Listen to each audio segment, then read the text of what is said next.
Hello learners, this is Neha. Welcome back to our YouTube channel India's Learner. Friends, how much do you know about our country India? Bharat के विषय में आप कितना जानते हैं? Do you know which type of country is India? कि भारत किस तरह का देश है?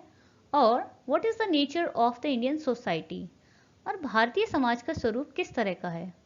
इसके लिए हमें जानना होगा भारतीय संविधान को, इंडियन कॉन्स्टिट्यूशन। इसी क्रम में आज हम पढ़ने वाले हैं the 5 basic principles of Indian constitution, यानी कि भारतीय संविधान के 5 मूल सिद्धांत जो यह तय करेंगे कि भारतीय संविधान के अनुसार भारतीय समाज का, आजाद भारतीय समाज का स्वरूप किस तरह का होगा। It's a very important topic you must know for examination purpose, so keep watching the video completely.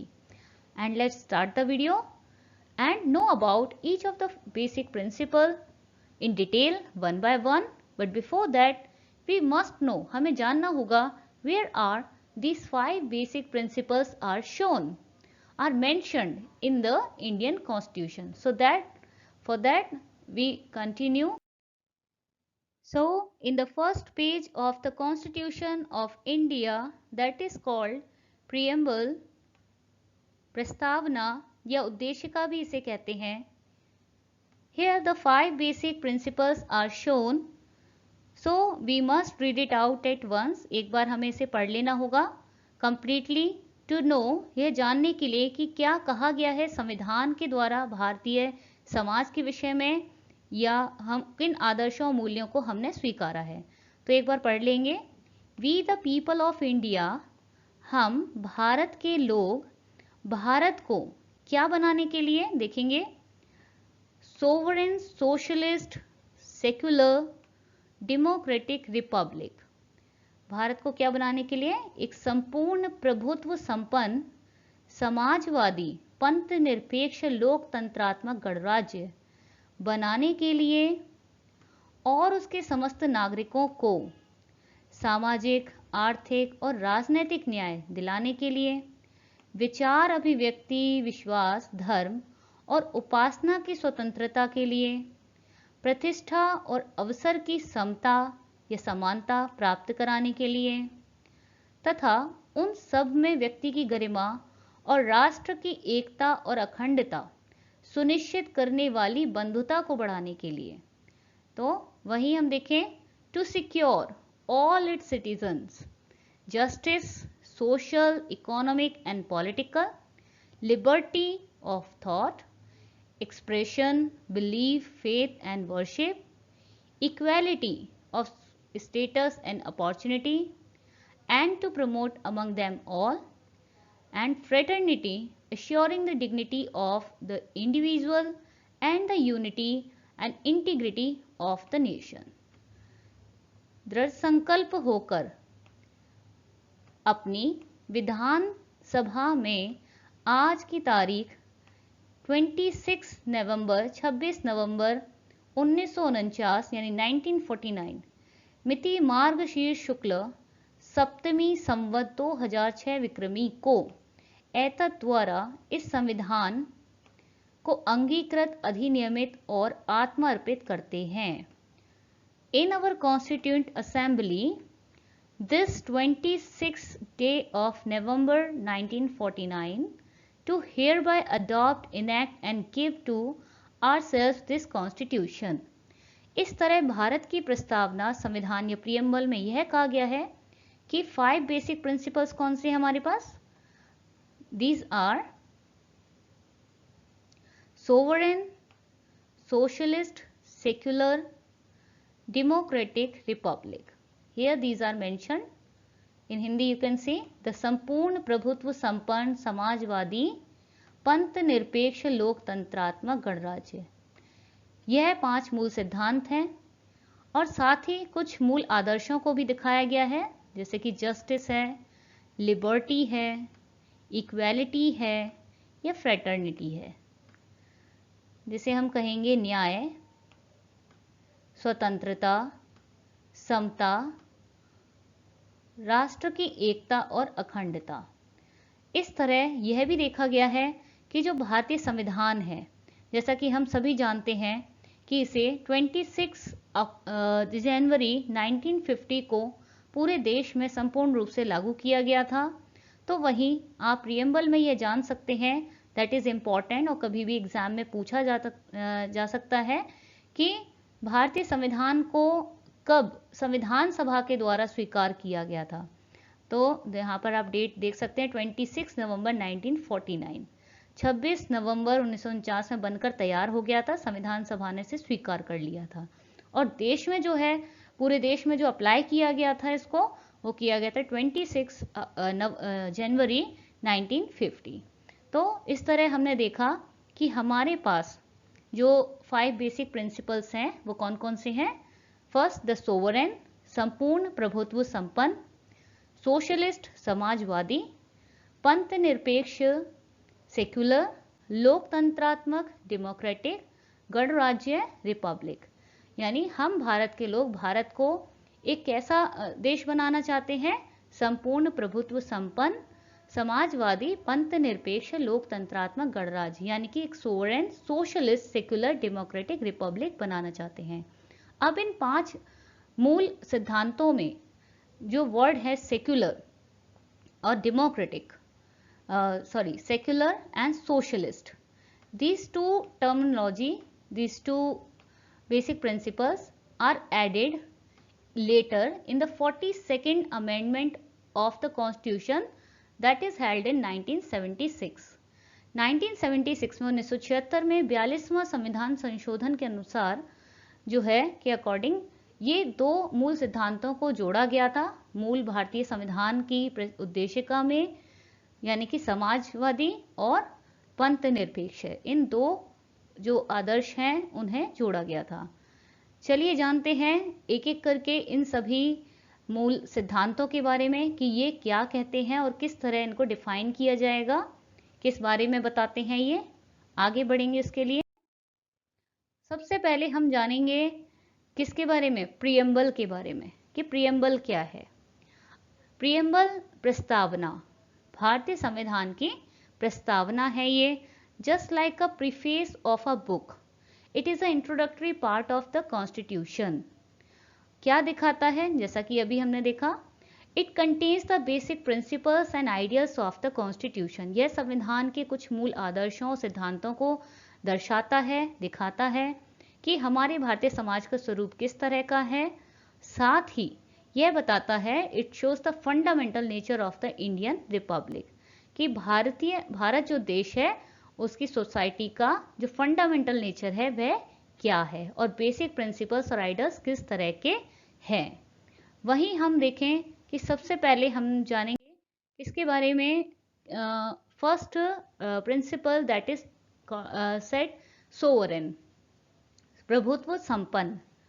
Bharat क्या है, एक संपूर्ण प्रभुत्व संपन्न देश है।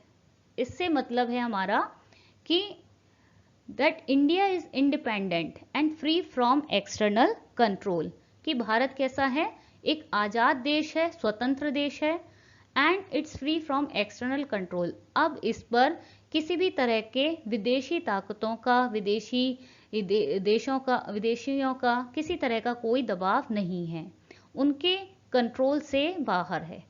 ठीक है, यानी ब्रिटिश भारत के समय आपने देखा था ब्रिटिश शासन था हमारे यहाँ पर, लेकिन अब क्या है, इंडिपेंडेंट है और ये फ्री है हर तरह के एक्सटर्नल कंट्रोल से। There is no external interference of any kind in the functioning of the government. अब संपूर्ण भारत में क्या है, पूरे भारत की सरकार पर, हर लेवल की सरकार पर, उनकी जो कार्य प्रणाली है, उनकी जो फंक्शनिंग है, उस पर किसी तरह का बाहरी दबाव नहीं है। There is no external interference, किसी भी तरह की फॉरेन कॉन्स्टिट्यूंसीज का या फिर गवर्नमेंटल बॉडीज का कोई दबाव नहीं है। ठीक है, और इसी तरह क्या कर सकती है ये, यानी कि हमारी जो सरकार है वह अपनी नीतियां खुद निर्धारित कर सकती है, डिटरमाइन कर सकती है, फ्रेम कर सकती है। It can frame its own policies and apply to all over the country. Next that is socialist, Samajwadi.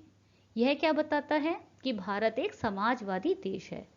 इसका मतलब है, it means that all the people in India are equal before the eyes of law. यह बताता है सीधे तौर पर कि भारत के अंदर सभी भारतवासी, सभी व्यक्ति क्या हैं, समान हैं। They will be equally treated, और सभी के साथ समानता का व्यवहार किया जाएगा। कानून की नजर में भी सभी समान हैं, संविधान की नजर में सभी समान हैं। All the people have the equal rights and opportunities and at the same time they also have to perform the fundamental duties. It also ensures the social and economic equality. Socialist term जो है 42nd amendment में जोड़ी गई थी, जैसा कि हमने अभी जाना था। इसका मेन पर्पस ये था कि भारतीय समाज में सोशल और इकोनॉमिक इक्वालिटी को इंश्योर किया जाए, सामाजिक और आर्थिक समानता को इंश्योर किया जाए। कैसे करके? ताकि हम लोगों को, सभी लोगों को इक्वल राइट्स दें, अपॉर्चुनिटीज दें, किसी भी तरह का डिस्क्रिमिनेशन हो उसको उनसे उन्हें प्रोटेक्ट करें, प्रिवेंट करें, जिससे कि उनको उनके लिवलीहुड सोर्सेज को, उनकी एक्सेसिबिलिटी टू बेसिक अम्यूनिटीज वो इम्प्रूव की जा सकें। तो इससे क्या होगा? It also protect the people from any kind of discrimination. किसी भी तरह का डिस्क्रिमिनेशन जो है वो एंटरटेन नहीं किया जाएगा। ये कहता है यह टर्म सोशलिस्ट कि भारत के अंदर किसी भी तरह के लोगों के साथ उनके धर्म, जाति, नस्ल या जेंडर या प्लेस ऑफ बर्थ के अकॉर्डिंग या आधार पर उनके साथ किसी तरह का भेदभाव नहीं किया जाएगा। They will be equally treated and equally get the opportunities. So let's move for the next term, next principle, that is called secular. Secular, पंथ निरपेक्ष। भारत एक पंथ निरपेक्ष, धर्म निरपेक्ष देश है। यह बताता है कि in India the state does not officially promote any one religion as the state religion. कि भारत के अंदर क्या है, कोई भी भारत में कोई भी जो पर्टिकुलर रिलीजन है, कोई एक रिलीजन है या धर्म है, उसे हमने स्टेट रिलीजन घोषित या डिक्लेयर नहीं किया है। और किसी पर्टिकुलर रिलीजन को हम ऑफिशियली भी, आधिकारिक तौर पर भी प्रमोट नहीं करते, प्रोत्साहित नहीं करते। न्यूट्रल हैं सभी धर्मों के लिए, यानी कि सभी धर्मों को बराबर का अधिकार देते हैं।